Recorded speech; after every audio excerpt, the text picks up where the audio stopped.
Ladies and gentlemen, welcome back to a brand new video from the channel by the name of LeaIsChill.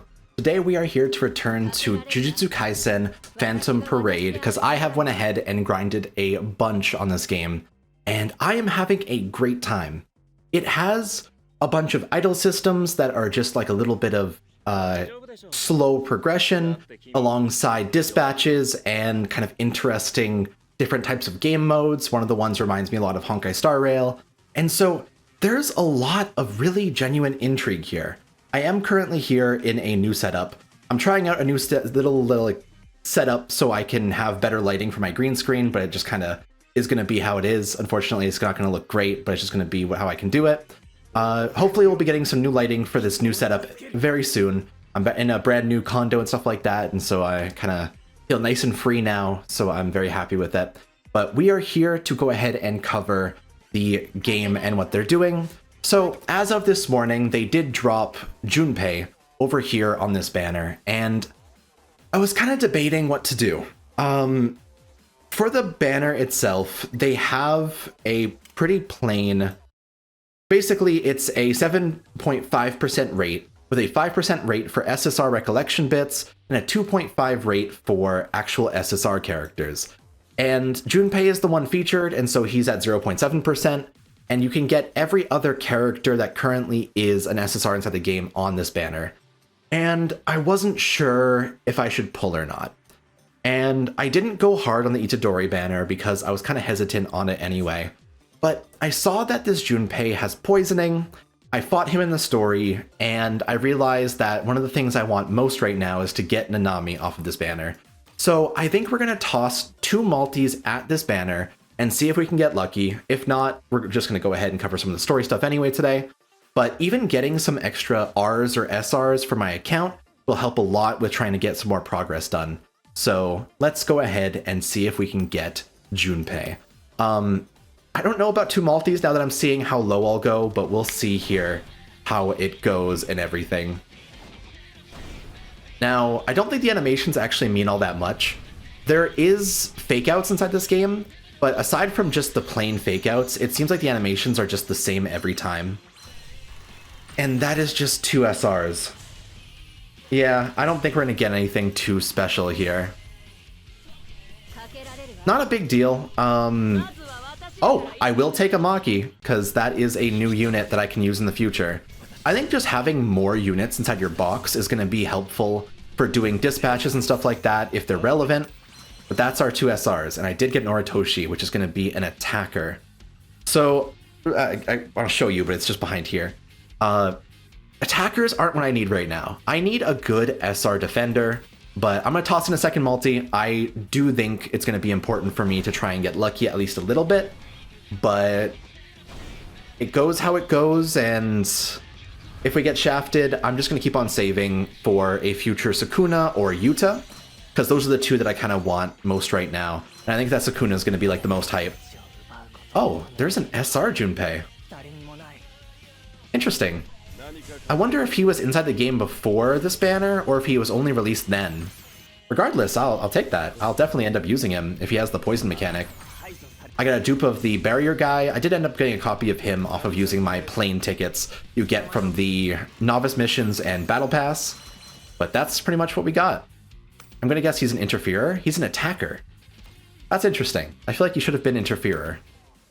Regardless, that is our multis for today. And how is our box actually looking?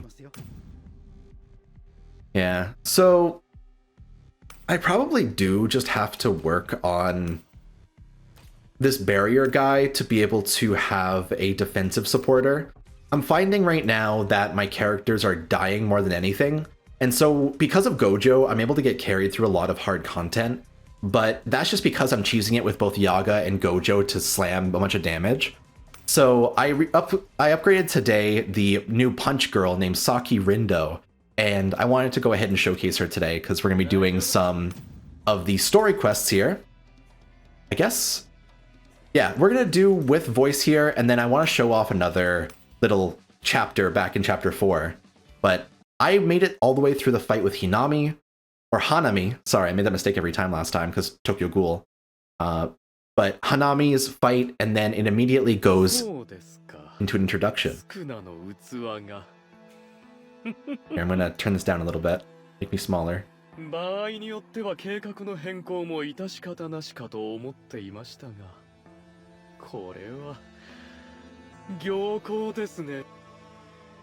So this guy is brand new for this game.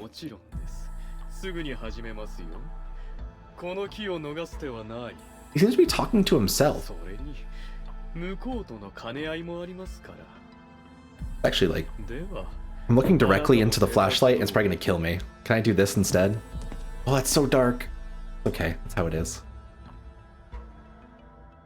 Yeah, the little thing around his neck seems to look like something that Nanami actually has. Have it all soon, how exciting.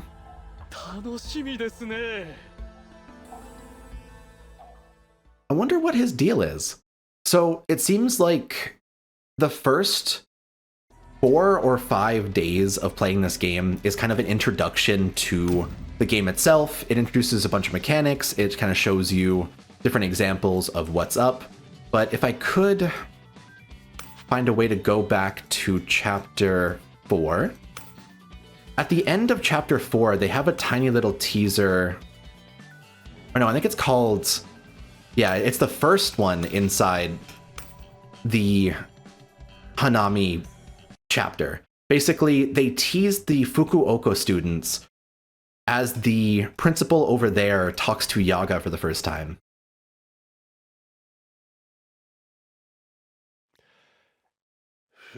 Yeah, I kind of said my main goal is to see what the original story is going to be inside this game and kind of focus on that.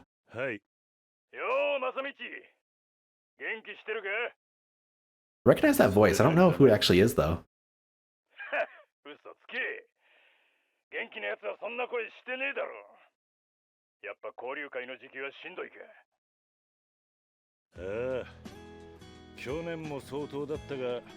Last year was tough. Yuta just like blitzed everyone last year, apparently. Like Maki and Panda and Inumaki weren't even here. Yuta just blitzed all of Kyoto.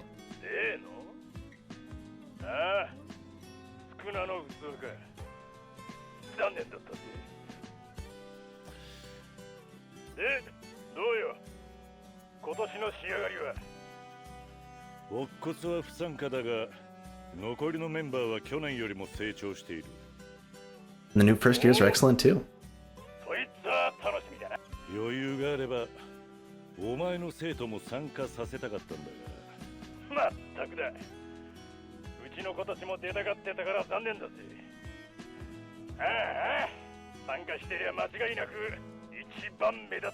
I wonder if there's more than just first years, because I thought there was only the 2 of the new characters. But if it's a whole school, right? This is Tokyo School. Oh no, he's talking about his own students. It's Fukuoka versus Tokyo. And there's Rindo.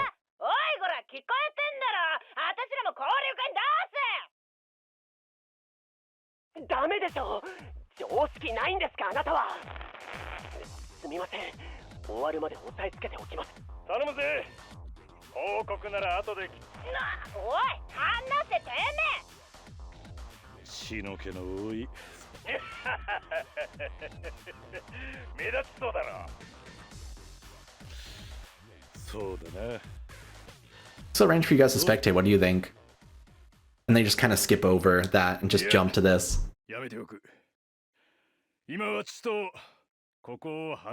So he looks like the guy from Fire Force. Like, is it Burns? The first division captain. Something doesn't smell right over on his end. I wonder what his name is. We'll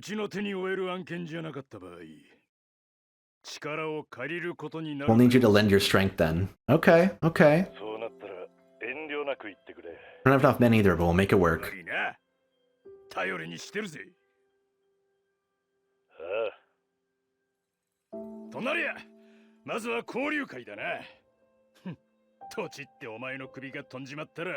I have no one to count on if you lose your head.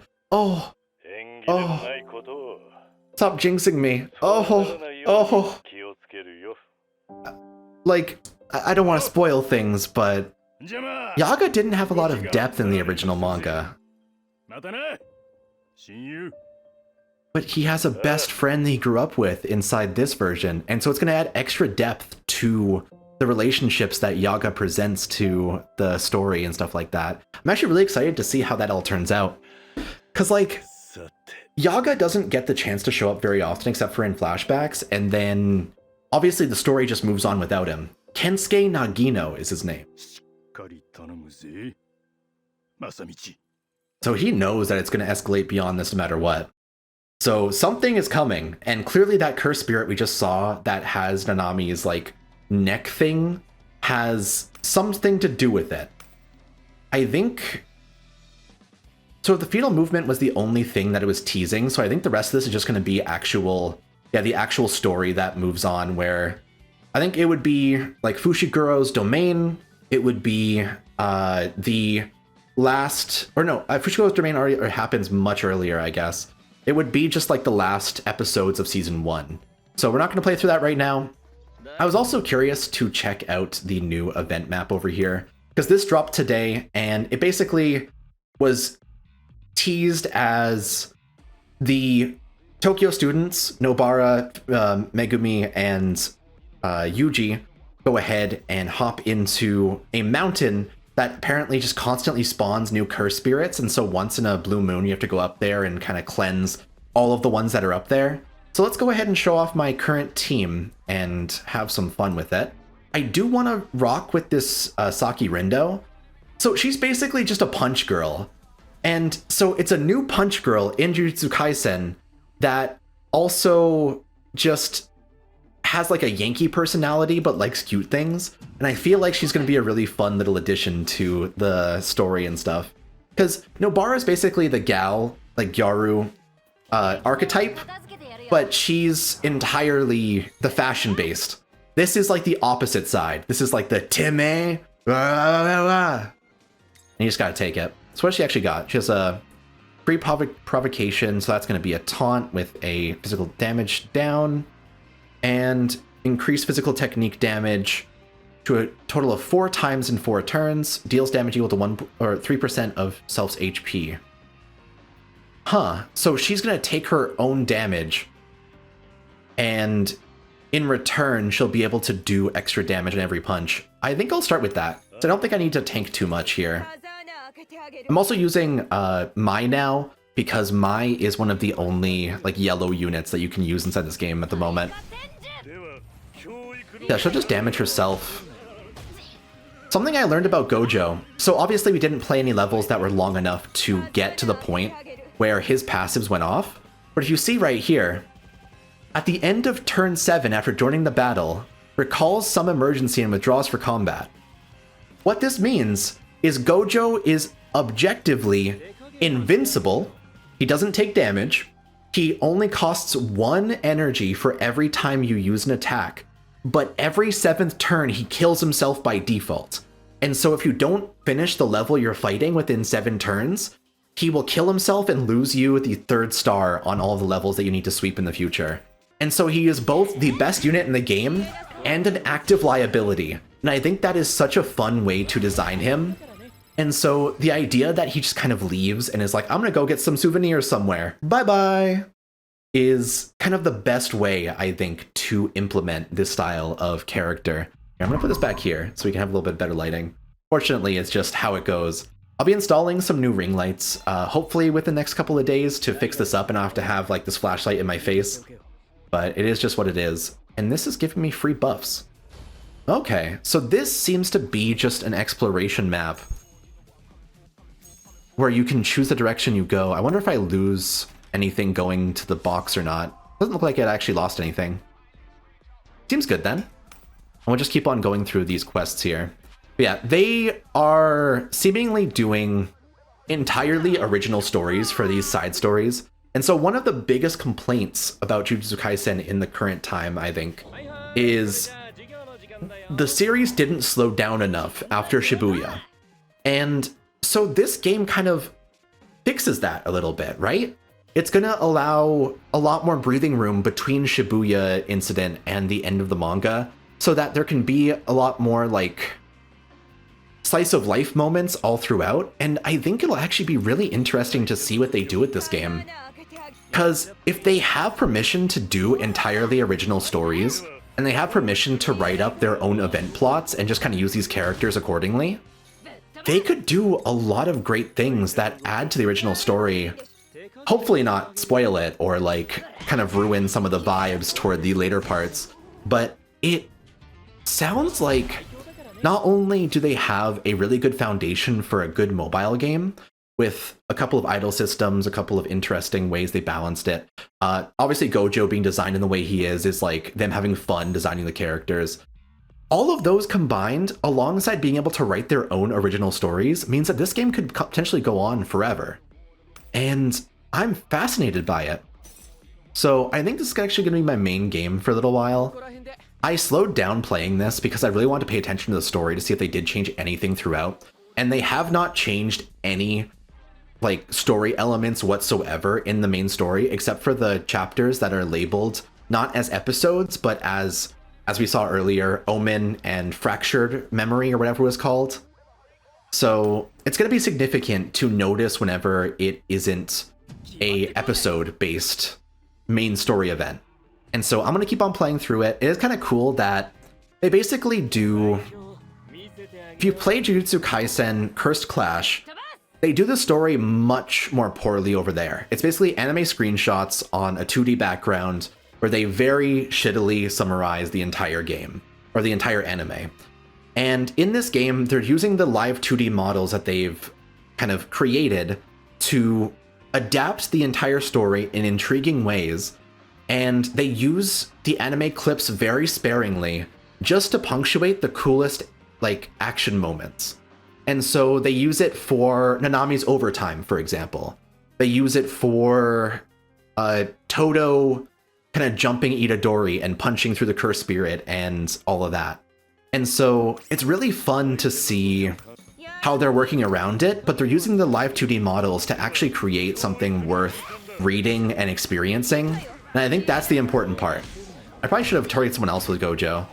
It would have been a lot better off just one-shotting someone else. So let's actually kill this guy with these two, and Gojo can one-shot the doll on the left side there. It does seem like Mai also has like a little follow-up passive. I'm not quite sure what triggers it. It seems like it's certain types of single target attacks, but if they have mechanics like Honkai Star Rail where it's like follow-up teams or buff-based teams or damage over time teams, I think that's going to be a nice way to have different styles of content and fun ways to balance it. So they're doing a lot of really cool stuff here. And it honestly is kind of reignited my passion for trying to see the depths at which they can balance these things and have fun with it. Now, did I get another key for unsealing off of that?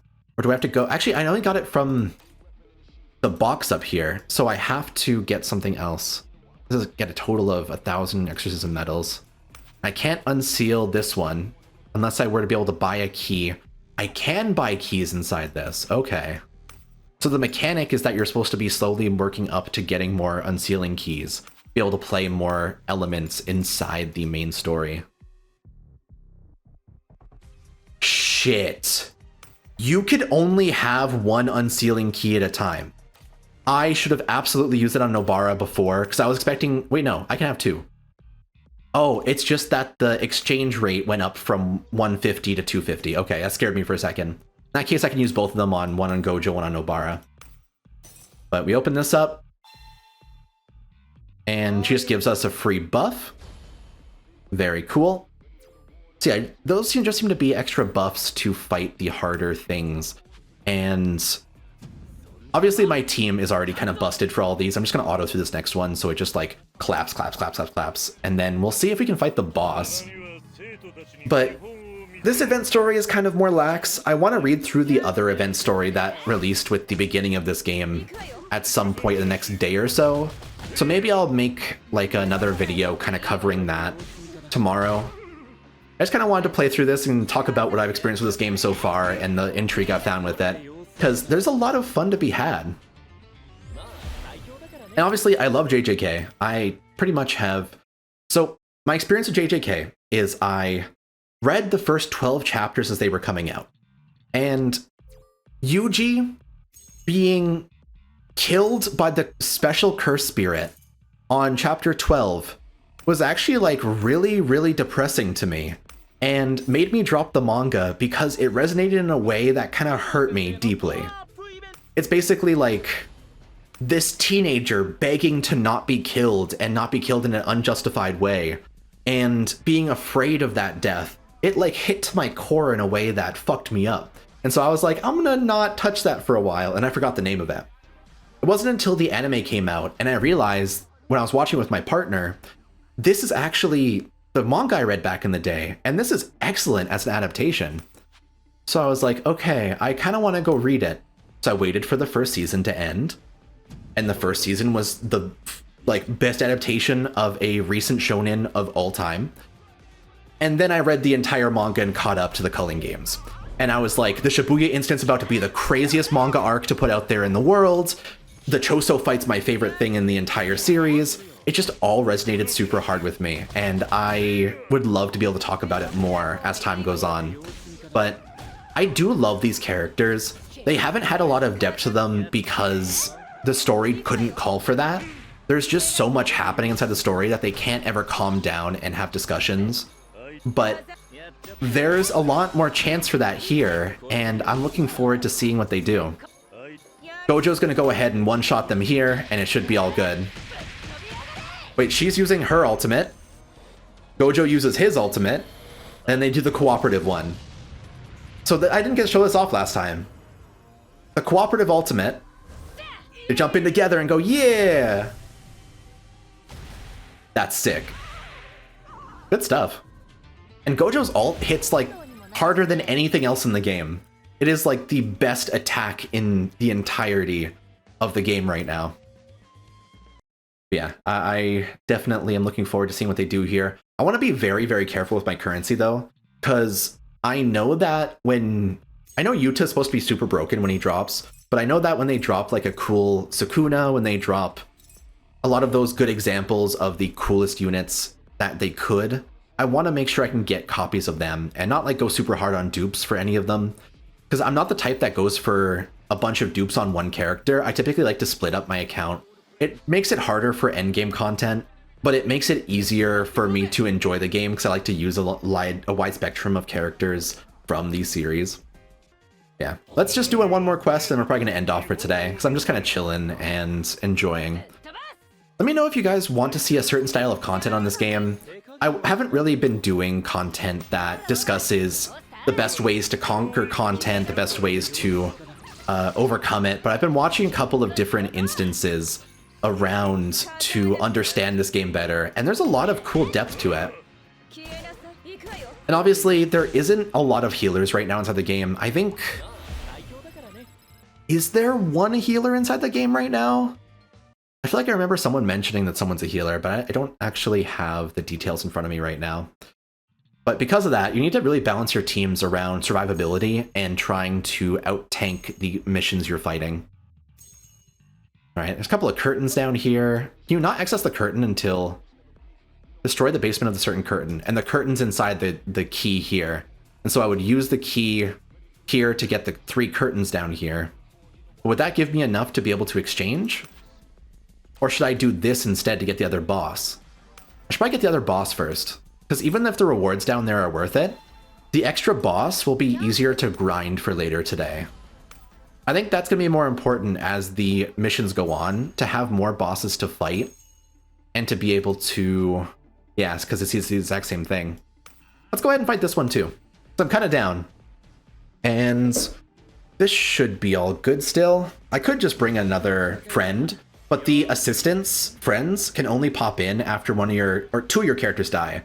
Both the frontliners and your backup. Ooh, that's kind of a nasty-ass design. This is what Geto would have turned into if he was a cursed spirit. Here, I'm probably going to try and stun him. Unfortunately, it is just a 30% chance to stun. So it's a pretty low chance, but we're going to buff with Gojo as well and try and wipe this guy off the fucking map. With a double buff using Yaga and Gojo, we're going to be able to do some good damage here. Probably just gonna use the recollection skill here. Kick. She's supposed to have the stealth to be able to avoid being hit, but I think it's okay because we have the provocation already on Saki. Just keep on punching. I'm gonna get the defense debuff, punch, and then we're gonna use a physical attack with Gojo this time. He basically has a range and a physical, and one of them is curse technique, one of them is actual damage. But I think this is just gonna end with Gojo ulting. GG. It just easily one-shots.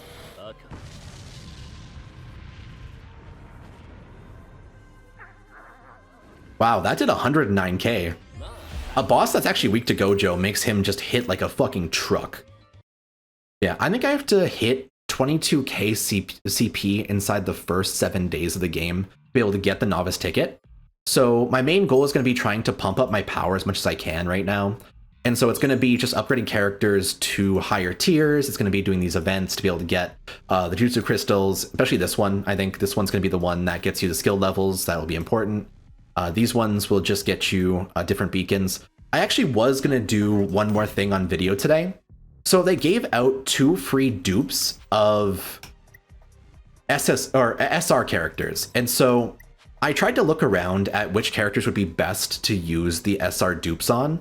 And I noticed that Yaga will start with 10 extra cursed energy if you have him at 2 dupes. And so I'm actually going to go ahead and invest these 2 dupes into him, because when I do, I feel like he's going to be able to buff a lot easier. And I don't think... Let's see if Junpei has something crazy too. Nope, just basic damage up and then the same CE. But I think that I'm going to be using Yaga pretty much consistently through all of my experience in this game. So having him at least +2 for me is going to be a massive help. He'll be able to get his defense decrease down on the second turn. He'll be able to buff first turn, and he'll pretty much be the hard carry for all that. But I'll be back tomorrow to go ahead and cover the other map that is the story event, and probably actually read through the entire story, because I want to see what they're doing and kind of cooking up with these original stories. For now, though, thanks for watching, take it easy, and let me know if you guys are going to be playing this game, because I think this is going to be like one of my main games for a little while. Now, take it easy, and bye for now.